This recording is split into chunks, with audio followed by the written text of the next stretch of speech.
녹정기, 김용 원저, 제사권 사장.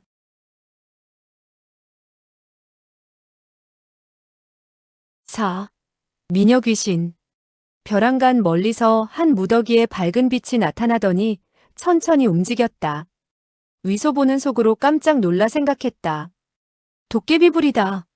도깨비불이다. 그 한 무더기에 밝은 불은 점점 가까워졌는데 알고 보니 하나의 등불이었다. 등불을 들고 있는 것은 백이의 여자 귀신이었다. 위소보는 재빨리 두 눈을 감았다. 그러자 발걸음 소리도 가냘프게 들리더니 그 백이의 여자 귀신은 자기 앞에 이르러 멈춰 서는 것이 아닌가. 그는 놀라 숨도 제대로 쉬지 못할 지경이 되어서 전신을 와들와들 떨고 있었다. 한데 한 소녀의 음성이 웃음을 띤 어조로 묻는 것이 아닌가. 그대는 어째서 눈을 감고 있나요? 그 소리는 부드럽고 아름다웠다. 위소보는 말했다. 그대는 나를 놀라게 하지 마시오. 나야 감히 그대를 쳐다볼 수가 없소이다. 그 여자 귀신은 웃으며 말했다. 그대는 내가 7구멍에서 피를 흘리며 혓바닥을 내밀고 있을까 두려운 모양이죠? 하지만 그대는 눈을 떠서 한번 바라보기나 하세요.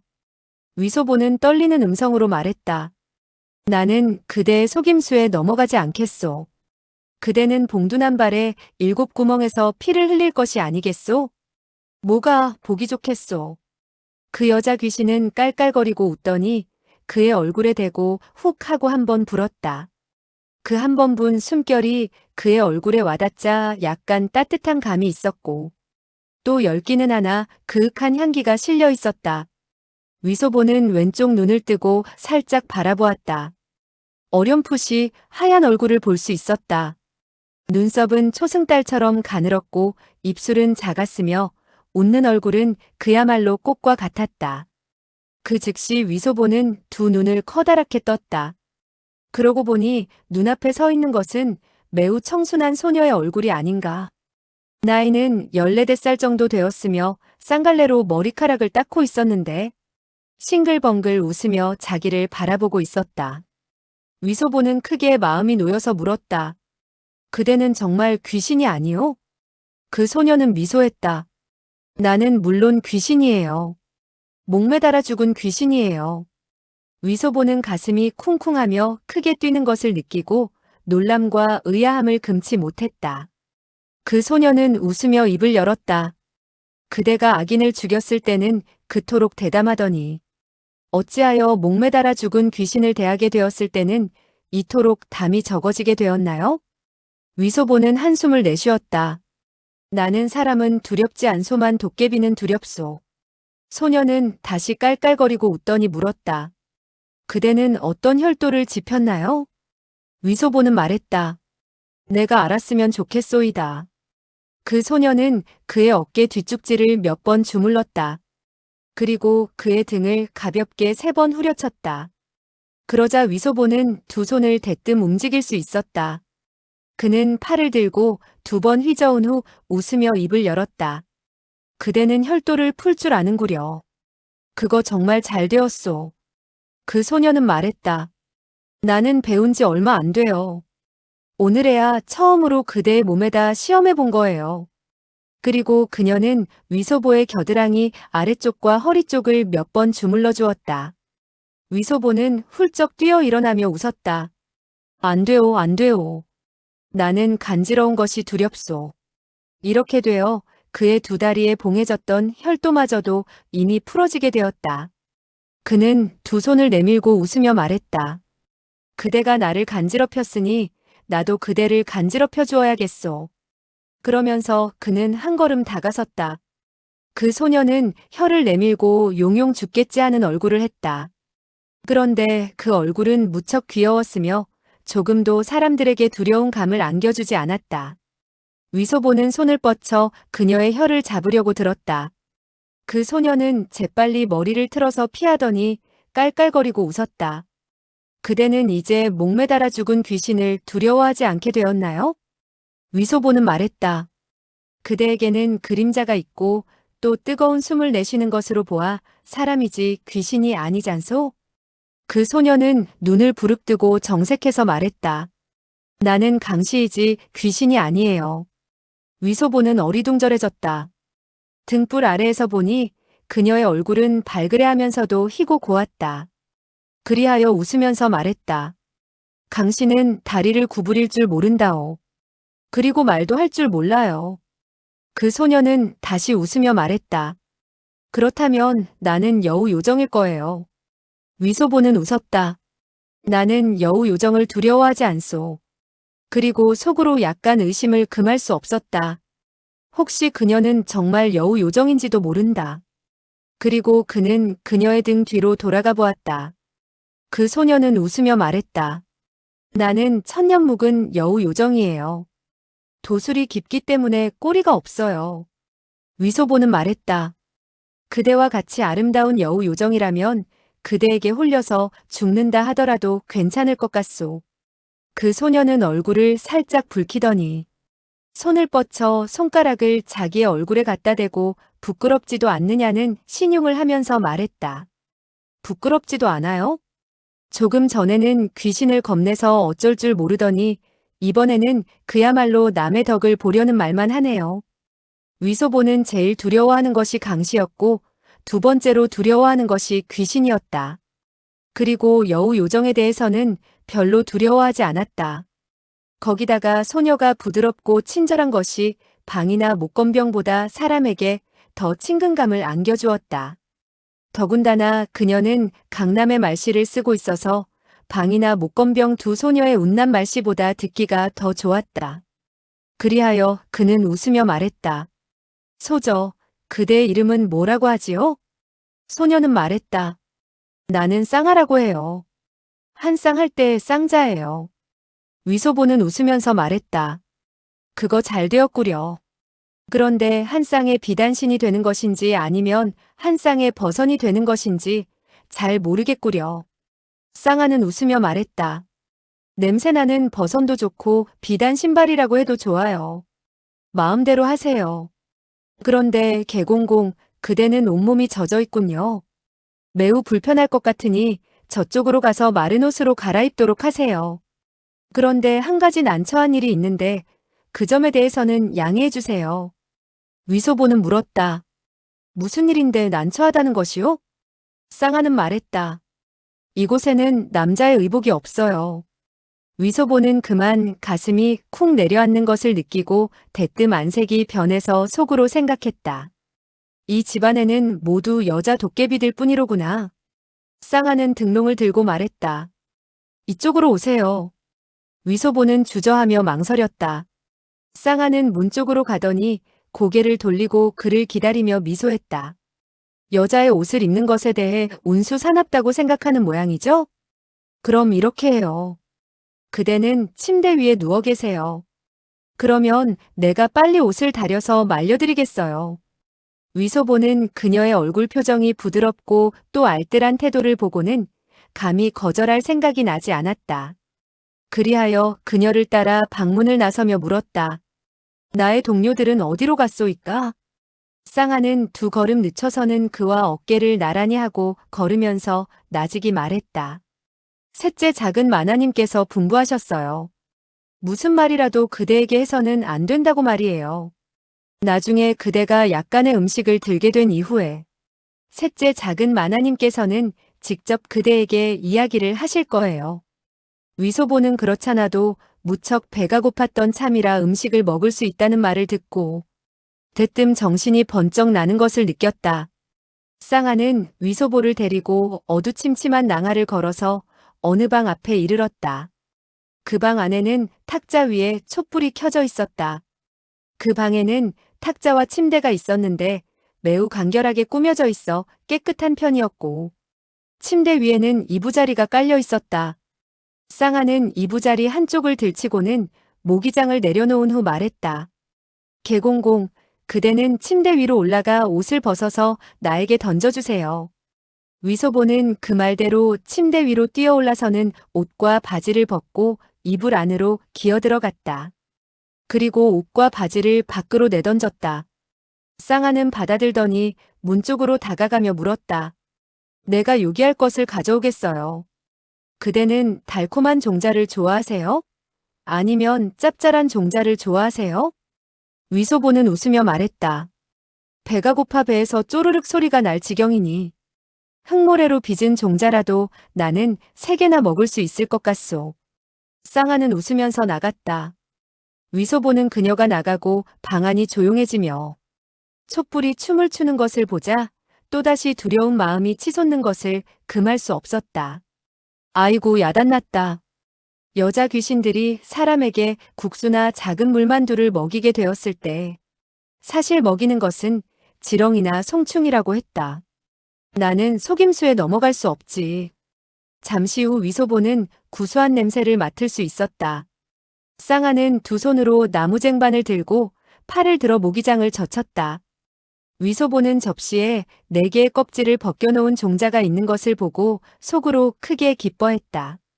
그는 너무나 배가 고파서 설사 지렁이나 송충이로 빚은 것이라 하더라도 먹고 보자는 생각이 들었다. 그리하여 그는 젓가락을 들고 먹기 시작했는데 입 안으로 들어가자 그 감미로움은 뭐라고 견주어 말할 수 없을 것 같았다. 그는 2개 반을 먹고 입을 열었다. 쌍아, 이 종자는 호주의 종자처럼 맛이 정말 좋구려. 절강성 호주에서 나는 종자는 쌀이 부드럽고 또 들어가는 것이 많아서 처나무쌍이라 일컬어지고 있었다. 양주에서도 호주의 종자를 파는 가게가 있었다. 여춘원에 놀러온 손님들은 때때로 위소보에게 그와 같은 호주의 종자를 사러 보내기도 했다. 종자는 전체를 종려나무 잎이나 대나무 잎으로 싸놓았기 때문에 위소보가 훔쳐먹기는 원래 무척 어려운 노릇이었다. 하지만 그는 언제나 종자의 한 모퉁이를 짜듯이 해서 조금 떼어 맛보고는 했다. 그러나 북쪽으로 간 이후 호주의 종자를 먹을 수가 없었다. 쌍아는 약간 의아하게 생각하는 듯 말했다. 그대는 정말 음식을 먹을 줄 아는가 보죠? 호주의 종자를 다 알아보다니요. 위소보는 입으로 씹으면서 애매모호하게 말했다. 이것이 정말 호주의 종자요? 이곳 어디에서 이런 호주의 종자를 살 수 있소? 쌍아는 웃었다. 산 것이 아니라 여우 요정이. 히히히. 여우 요정이 술법을 써서 변하게 만든 거예요. 위소보는 칭찬의 말을 했다. 여우 요정의 신통력이 광대하구려. 그러다가 갑자기 장 셋째 날이 등 한패거리의 사람들이 생각나 한마디를 덧붙였다. 수명은 하늘처럼 높더라. 쌍아는 웃으면서 말했다.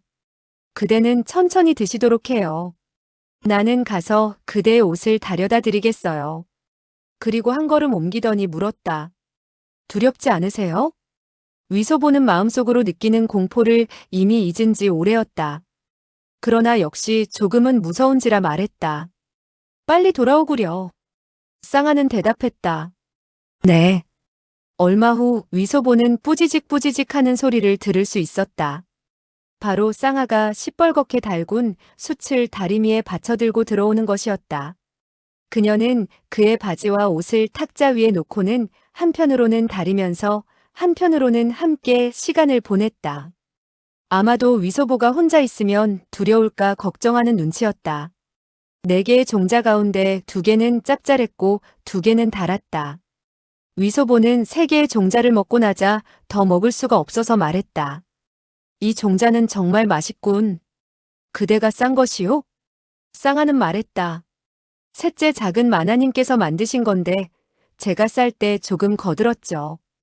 위소보는 그녀의 말투가 강남 사람들의 말투인 것을 보고 속으로 움직이는 바가 있어 물었다. 그대들은 호주 사람인가요? 쌍아는 주저하며 대답하지 않았다. 옷은 다 되어가요. 개공공께서 셋째 작은 마나님을 만나게 되었을 때 스스로 그녀에게 묻도록 하시는 게 어때요? 그 말은 부드러웠으며 상의하는 투여서 공손하다면 무척 공손한 말투라고 할 수 있었다. 위소보는 말했다. 좋소. 그렇게 해서 나쁠 게 뭐 있겠소. 그리고 그는 모기장을 들추고 그녀가 옷을 다리는 것을 보았다. 쌍아는 고개를 쳐들고 그에게 빙그레 웃어 보이고는 말했다. 그대는 옷을 입지 않았는데 감기 들지 않도록 조심하세요. 위소보는 갑자기 짓궂은 생각이 들어서 몸을 일으키며 부르짖었다. 나는 뛰어나가 보겠소. 옷을 입지 않아도 감기는 걸리지 않을 터이니 말이오. 쌍아는 깜짝 놀랐다. 그런데 위소보는 대뜸 이불자락 안으로 파고들어서는 머리 위까지 이불을 뒤집어 쓰는 것이 아닌가? 쌍아는 그만 킥킥 웃으며 재미있어 했다. 밥을 한 끼 먹을 정도의 시간이 흐르자 쌍아는 옷을 다 다려서 마른 옷을 모기장 안으로 뒤밀었다. 위소보는 옷을 입고 침대에서 내려왔다. 쌍아는 그를 도와 단추를 잠그고 다시 조그만 나무 빗을 꺼내서는 그의 머리카락을 빗어주고 머리카락을 닦기 시작했다. 위소보는 그녀의 몸에서 10개 풍기는 그윽한 향기를 맡고 속으로 크게 기뻐서 말했다. 원래 여우 요정은 이토록 좋은 사람이었구려. 쌍아는 입술을 깨물고 웃으면서 말했다. 뭐가 여우 요정이고 여우 요정이 아니고예요. 듣기 싫어 죽겠네. 나는 여우 요정이 아니에요. 위소보는 말했다. 아, 이제 알았소. 신선이라고 말해야지 여우 요정이라고 하면 안 되겠지? 쌍아는 웃었다. 나는 신선도 아니에요. 그저 나이 어린 하녀에 불과해요. 위소보는 말했다. 나는 나이 어린 태감이고 그대는 나이 어린 하녀이니. 우리 두 사람은 그야말로 남의 시중 드는 사람이라 짝이 퍽 어울리는 것 같구려. 쌍아는 말했다. 그대는 황제를 시중 드는 사람인데 제가 어찌 그대에게 견줄 수 있겠어요? 그야말로 천지 차이예요. 그러는 동안에 머리를 다 닦게 되었다. 쌍아는 말했다. 저는 나리들의 머리를 따아보지 않았어요. 제대로 따았는지 모르겠네요. 위소보는 따은 머리를 가슴 앞으로 옮겨 살펴본 후 말했다. 참 잘 따았소. 나는 머리 닦는 것을 싫어하는데 그대가 매일같이 내 머리 닦는 것을 도와주면 얼마나 좋겠소? 쌍아는 말했다. 나는 그와 같은 복을 타고나지 못했어요. 그대는 대영웅이세요. 내가 오늘 그대에게 한번 머리를 따아주는 것은 그야말로 전생에서 쌓은 복이라 할 수 있어요. 위소보는 말했다. 너무 겸손해하지 마시오. 그대와 같이 어여쁜 사람이 나의 머리를 따아주는 것이야말로. 내가 전생에서 17개 이상의 대목탁을 두들겨서 부순 덕택이라 할 수 있을 것이오. 쌍아는 얼굴을 살짝 붉히고 나직이 말했다. 저는 진정으로 말씀드리는데 그대는 사람을 조롱하는군요. 위소보는 말했다. 아니요, 아니요.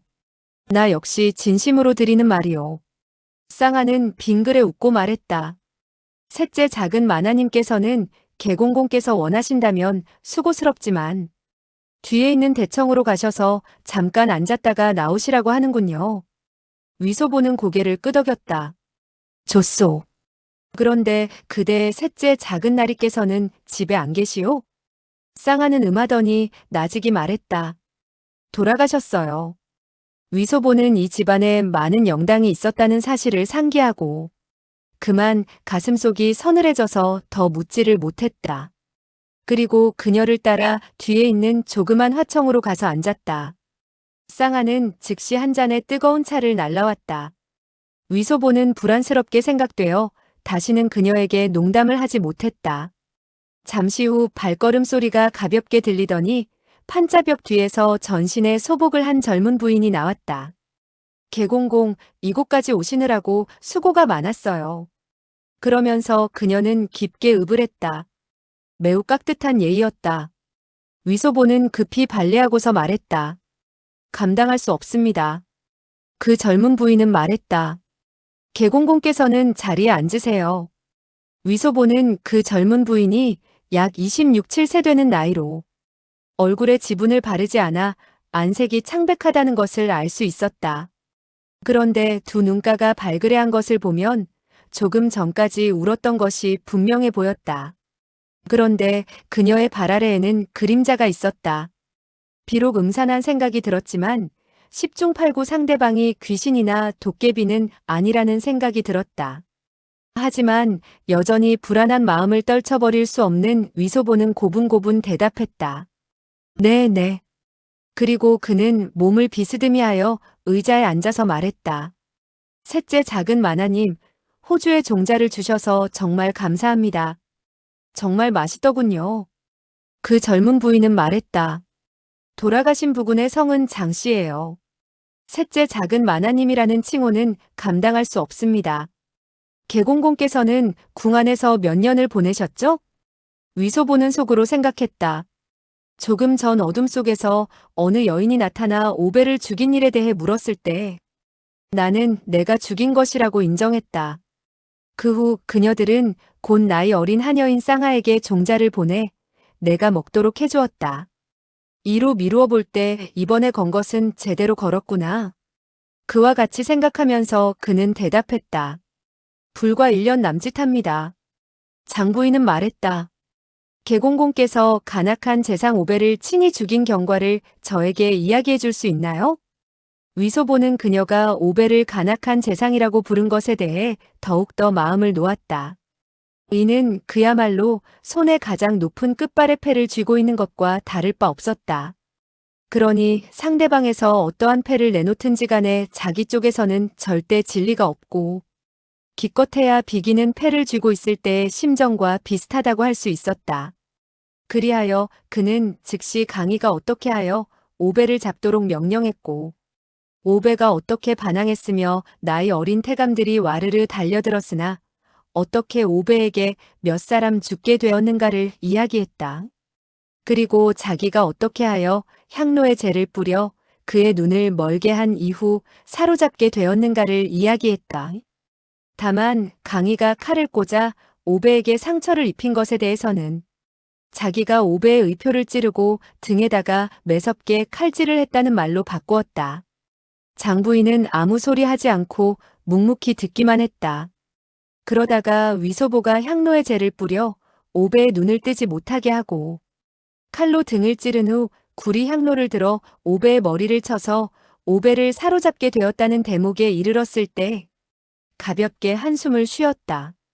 위소보는 이야기꾼의 이야기를 듣는데 익숙한지라 어디서 멈추어야 하고 어디서 소리를 높여야 하는 등 요령을 잘 알고 있었다. 더군다나 이 일은 그가 친히 겪은 일이라 여러 가지 자세하고도 상세한 내용을 무척 그럴듯하게 이야기할 수 있었고 거기다가 거짓말을 살짝살짝 보태서 이야기를 했기 때문에 듣는 사람으로 하여금 위소보가 그 당시 오배를 잡을 때보다 더욱더 아슬아슬했다는 느낌을 주었다. 이야기를 다 듣고 난 장부인은 말했다. 알고 보니 그랬었군요. 바깥의 소문은 그런 것 같지 않던데요. 개공공의 무공이 뛰어나서 오배와 300여 초나 싸운 이후 개공공께서 절초를 써서는 그를 제압했다고 하더군요. 오배가 만주 제1용사라고 일컫는 점을 생각할 때 개공공의 무공이 아무리 고강하다 하더라도 역시 나이가 좀 어리다는 생각은 들었어요. 위소보는 웃으며 말했다.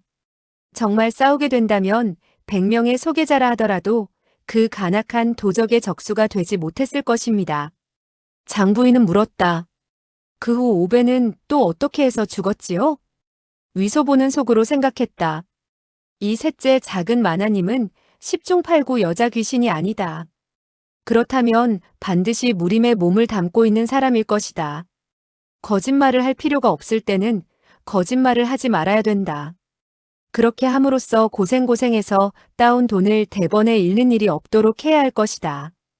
그리하여 그는 솔직히 어떻게 하여 강희가 그를 보내 오배를 살펴보게 했으며 또 어떻게 하여 천지회 사람들이 강친왕부로 공격해 들어오게 되었고 자기는 그 사람들을 오배의 부하인 줄 잘못 알게 되어 또 몸을 돌보지 않고 뇌옥으로 기어 들어가서는 오배를 죽이게 된 사정을 일일이 이야기했다. 그리고 최후의 한마디를 덧붙였다. 그런데 그 사람들은 알고 보니 오배의 원수인 천지회 청목당의 영웅호걸들이었어요. 그들은 내가 오배를 죽인 것을 보고는 저에게 매우 겸손하게 대했으며 그들을 대신해서 큰 원수를 없애주었다고 하더군요. 장부인은 고개를 끄덕였다. 개공공은 그래서 진 총타주의 총애를 받아 제자로 들어가게 되었고 또 천지회의 청목당 향주가 된 것이군요. 위소보는 속으로 생각했다. 모두 알고 있으면서 왜 물어보는 것일까? 그러나 그는 대답했다. 저야 뭐 멍청해져서는 아무것도 모르는 처지였습니다. 그리고 천지회의 청목당 향주가 된 것도 이름뿐이지 실제는 아무것도 아니랍니다. 그는 장부인이 천지회와 우군이 되는지 적군이 되는지 잘 모르기 때문에 먼저 애매모호한 한마디를 해둔 것이었다. 장부인은 깊이 생각해보더니 물었다. 계공公께서 당시 그 뇌옥에서 오배를 죽일 때 어떤 초식을 사용했나요? 저에게 펼쳐보일 수 있나요? 위소보는 그녀의 눈초리가 형형이 빛나는 것을 보고 속으로 생각했다. 이 여자는 정말 요사한 데가 있다. 내가 터무니없는 소리를 짓거리고 큰 소리를 쳤다가는 10중 8구 들통이 나게 될 것이다. 그러니 역시 솔직하게 털어놓는 것이 좋겠다. 그리하여 그는 즉시 몸을 일으키며 말했다. 저에게 무슨 초식이 있겠어요? 그리고 그는 두 손을 들어 신용을 하며 설명했다. 당시 저는 혼비백산에서 마구잡이로 이렇게 몇 번 찔러댔죠. 장부인은 고개를 끄덕이며 말했다. 계공공, 마음 편하게 앉으세요. 그리고 그녀는 몸을 일으키더니 다시 말을 이었다. 쌍아, 왜 개화당을 가져다가 계공공에게 맛보도록 대접하지 않느냐? 그러면서 그녀는 위소보에게 절을 한 이후 내당으로 들어갔다. 위소보는 속으로 생각했다. 그녀가 나에게 개화당을 대접하려는 것을 보면 아기를 품고 있지 않은 것이 분명하다. 그러나 그는 역시 마음이 놓이지 않았다. 이 셋째 작은 마나님은 보기에 여자 귀신 같지는 않았다. 그러나 어쩌면 그녀의 도술이 깊어서 귀기를 드러내지 않는지도 모른다. 쌍아는 내당으로 들어가더니 푸른 꽃무늬에 높다란 발이 있는 자기로 된 쟁반을 들고 나왔다. 그 쟁반에는 많은 개화당과 송자당이 수북이 쌓여 있었다. 쌍아는 미소하며 말했다. 계공공 많이 드세요. 그리고 나서 그녀는 자기로 된 쟁반을 탁자 위에 놓고 내당으로 들어갔다. 위소보는 화청에 앉아서 적잖은 개화당과 송자당을 먹었다. 그리고 그저 빨리 날이 밝기만을 기다렸다. 한참 후 갑자기 옷자락이 바스락거리는 소리가 들렸다. 곧이어 문 뒤 창가 병풍 옆에서 많은 시선이 몰래 그를 주시하고 있는 것을 느낄 수 있었다. 그런데 모두 여인들의 눈동자였다. 어둠 속이라 사람인지 도깨비인지 분간하기가 어려워 그는 그만 소름이 쫙 끼쳤다. 갑자기 늑수그레한 여자의 음성이 기다란 창문 바깥쪽에서 들려왔다. 계공공, 그대가 간악한 도적 오배를 죽여 우리 여러 집안의 피 맺힌 원한을 갚아주셨구려. 이와 같이 커다란 은덕을 어떻게 보답해야 될지 모르겠소이다. 곧이어 기다란 창문이 열어 젖혀졌는데 창밖에는 수십 명이 하얀 옷을 입은 여인들이 땅에 엎드려 있는 것이 아닌가. 위소보는 깜짝 놀라 급히 답례했다. 그런데 그 문 여인들은 고개를 땅바닥에 대고 쿵쿵 소리가 나도록 큰절을 했다. 위소보 역시 큰절을 했다. 갑자기 기다란 창문이 닫혔다. 그리고 노파의 음성이 들렸다. 은공께서는 너무 예의를 차리지 마십시오. 우리 미망인들은 그저 감당할 수가 없습니다. 그러자 기다란 창문 밖의 문 여인들이 흐느껴 우는 소리가 크게 일었다. 위소보는 모골이 송연해지는 것을 느끼고 한참 동안 기다렸다. 그제야 흐느끼는 소리가 점점 멀어져 갔다. 그 여자들은 모두 흩어진 것이다. 그는 마치 꿈을 꾸는 듯 했고 아니면 환상 속에 빠져 있는 것 같기도 했다. 도대체 사람인가 도깨비인가? 아무래도. 그러고 있는데 장부인이 내당에서 걸어 나오며 입을 열었다. 계공공, 너무 놀라거나 의심하지 마세요. 이곳에 모여서 살고 있는 사람은 모두 오배가 해친 충신의사들의 유족이랍니다. 모두들 계공공께서 오배를 친히 죽여 우리의 원수를 갚아준 것을 알고 그 은덕을 고마워하지 않는 사람이 없습니다. 위소보는 물었다. 그렇다면 장 셋째 나리께서도 역시 오배에게 해침을 당했나요? 장부인은 고개를 숙였다. 바로 그렇습니다. 이곳의 모든 사람들은 피눈물을 흘리며 마음 아파하며 밤낮으로 기회를 보아 원한을 갚겠다고 했습니다. 그런데 뜻밖에도 그 간악한 악적이 그토록 빨리 죗값을 받아 개공공의 손 아래 죽을 줄 그 누가 알았겠습니까? 위소보는 말했다. 제가 무슨 공을 세웠겠습니까? 그저 우연히 그렇게 된 것이지요. 쌍아는 그의 옷보따리를 들고 나와서 탁자 위에 놓았다. 장부인은 말했다. 개공공, 그대의 커다란 은덕은 실로 보답하기 어렵습니다. 원래는 이곳에서 잘 대접을 해야 사리에 맞겠지만 홀로 사는 사람들이라 불편한 점이 많습니다. 그래서 모두들 상의한 끝에 약소 하나마 예물을 드리고자 합니다. 성이나 표시하자는 것이지요. 그러나 개공공께서는 노자가 풍부하고 몸에 또 거액을 지니고 있으니 우리 시골 사람들은 개공공이 마음에 드실 만한 물건이 어디에 있겠습니까? 그리고 진 총타주의 막내 제자이니 우리의 얕은 무공보다 훨씬 뛰어날 것이 아니겠습니까? 이거 정말 난처하네요. 위소보는 그녀가 매우 점잖은 말만 골라 하는 것을 보고 말했다. 겸손하실 필요 없습니다. 그런데 한 가지 묻고 싶은 것이 있는데 실례를 무릅쓰고 여쭈어 보겠습니다. 나의 동료들은 모두 어디로 갔나요? 장부인은 잠시 생각해 보더니 대답했다. 그렇게 물어보시니 감히 대답하지 않을 수 없군요. 그러나 은공께서 알게 된다면 손해만 볼 뿐 득이 없는 일입니다. 그 몇 분의 은공 친구들은 우리들이 모든 능력을 다해서 그들의 몸에 상처를 입지 않도록 하지요. 그들은 이후 은공과 다시 만날 수 있게 될 것입니다. 위소보는 더 물어봐야 소용없는 일이라 생각하고 고개를 쳐들어 창문을 바라보며 속으로 생각했다. 어째서 날이 밝지 않을까? 장부인은 그의 뜻을 아는 듯 물었다. 은공께서는 내일 어디로 가실 작정인가요? 위소보는 속으로 생각했다. 내가 장로 3이라는 늙은이와 주고받은 말을 그녀는 이미 모두 들었을 것이니 더 속일 필요는 없다. 나는 산서성 오대산으로 가는 길입니다. 장부인은 말했다. 여기서 오대산으로 가려면 길이 가깝지 않습니다. 중도에 어떤 풍파가 있을지도 모르지요. 우리가 은공에게 한 가지 선물을 하고자 하는데 아무쪼록 거절하지 마시기 바랍니다. 위소보는 웃었다. 남이 호의로 주는 물건을 저는 한 번도 거절해 본 적이 없습니다. 장부인은 말했다.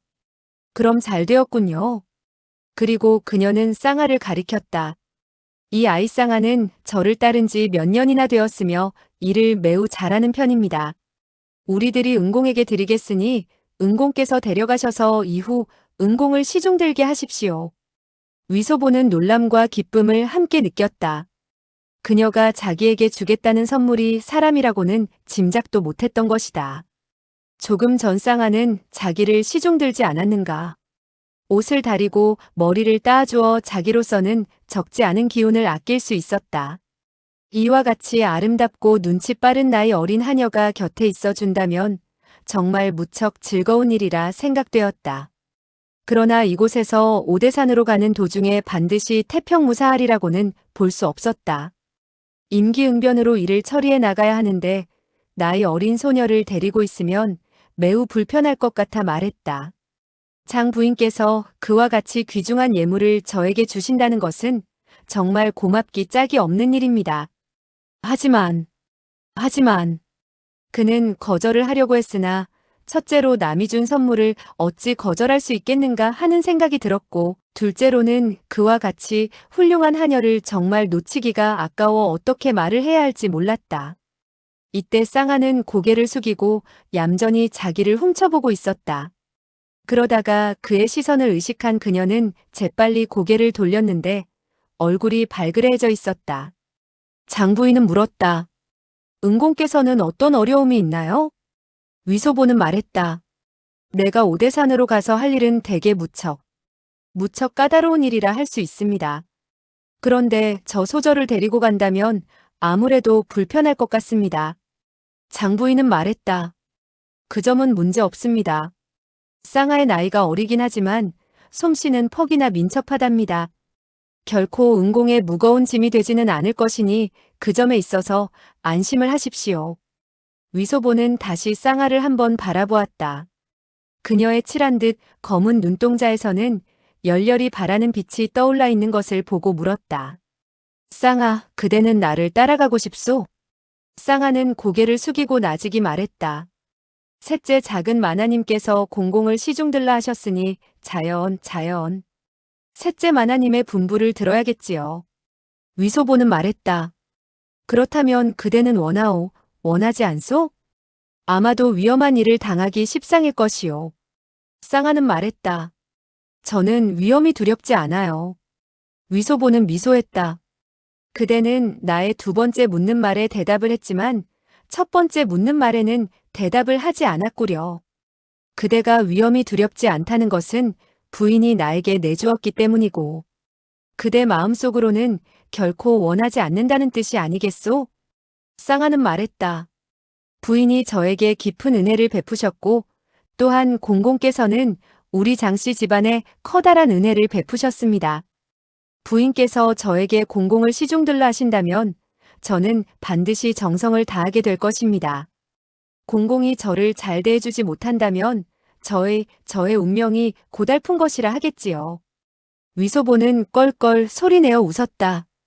그대의 운명은 매우 좋을 것이요. 결코 고달프지는 않을 것이요. 쌍아는 입가에 방긋하니 엷은 미소를 띄었다. 장부인은 말했다. 너는 은공에게 인사드려라. 이제부터 너는 개공공의 사람이니라. 쌍아는 고개를 쳐들었다. 갑자기 눈가를 붉히며 먼저 장부인에게 꿇어 엎드려 큰 절을 올리고 입을 열었다. 셋째 작은 마나님, 저는. 그녀는 두 번이나 저는 했을 뿐 나직이 흐느끼며 말을 잇지 못했다. 장부인은 그녀의 머리카락을 쓰다듬으며 부드러운 어조로 말했다. 개공공은 젊은 영웅이시다. 그리고 너를 잘 대해주시겠다고 약속하셨다. 젊어서 명성을 떨친 분이니 너는 잘 모시도록 해라. 네. 그리고 몸을 돌려 위소보를 향해 큰 절을 올렸다. 위소보는 말했다. 겸손해할 것 없소. 그리고 쌍아를 부축해서 일으켰다. 보따리를 풀어 한 꾸러미의 명주를 꺼내 웃으며 입을 열었다. 이것을 나와 첫 번째로 상봉하는 예물로 합시다. 그리고 속으로 생각했다. 이 한 꾸러미의 명주는 적어도 3, 4천 양의 은자에 해당된다. 그러나 하녀를 사려면 수십 명의 하녀들을 한 군데에 모아봐도 쌍아처럼 귀엽지는 못할 것이다. 쌍아는 두 손으로 받고서 말했다. 공공, 정말 고맙습니다. 그리고는 그것을 목에 걸었다. 구슬에서 빛나는 보광이 번쩍거림에 따라 그녀의 청초한 얼굴에 아름다움을 더해주었다. 장부인은 말했다. 은공께서는 오대산으로 몰래 알아보려고 하는 것입니까? 아니면 공공연히 알아보려고 하십니까? 위소보는 말했다. 물론 몰래 알아보는 것이죠. 장부인은 말했다. 오대산에는 각 절간의 분파가 있으며 청왕으로 나누어진답니다. 그야말로 호랑이가 엎드려 있고 용이 웅크린 곳이라 할 수 있으니 은공께서는 반드시 조심을 하시도록 하세요. 위소보는 말했다. 네, 정말 감사합니다. 그러나 저를 은공이라 부르시면 감당할 수 없습니다. 이후로는 저를 소보라 불러주십시오. 장부인은 말했다. 그것은 감당할 수 없습니다. 그리고 몸을 일으키며 말했다. 길을 가는 동안 조심하도록 하시오. 이제 미망이는 멀리 전송하지 않겠습니다. 그리고 쌍아에게 말했다. 쌍아, 내가 문을 나서게 된 이후에는 이장씨 집안의 사람이 아니니라. 이후 내가 무슨 말을 하든 무슨 일을 하든 옛 주인과는 관계가 없는 일이다. 그리고 내가 바깥에서 터무니없는 일을 저지르게 되었을 때 우리 장씨 집안에서는 너를 두둔하지 못하니 그리 알아라. 이 한마디 말을 하는 태도는 매우 정중했다. 쌍아는 대답했다. 장부인은 다시 위소보에게 절을 하고 밖으로 나갔다. 그러고 보니 창호지에 빛이 스며들고 있었다. 날이 점점 밝아오고 있는 것이다. 쌍아는 내려가더니 보따리를 들고 나왔다. 그리고 위소보의 보따리마저 함께 등에 메었다. 위소보는 말했다. 우리 떠납시다. 쌍아는 말했다. 네. 그녀는 고개를 숙이고 안색이 차분해졌다. 그리고 끊임없이 후당 쪽을 바라보았다. 아마도 장부인과 헤어지는 것이 퍽이나 섭섭한 것 같았다. 그녀의 두 눈이 발그레해진 것으로 보아 조금 전 틀림없이 운 것이 분명했다. 위소 보는 대문을 나섰다. 쌍아는 뒤를 따랐다. 이때 큰 비는 멎어 있었다.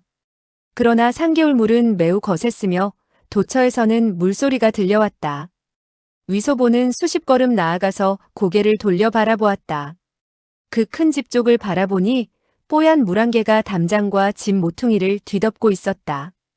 다시 수십 걸음 나아가 고개를 돌려 바라보았을 때 희뿌연 것이 앞을 가려 아무것도 볼 수가 없었다.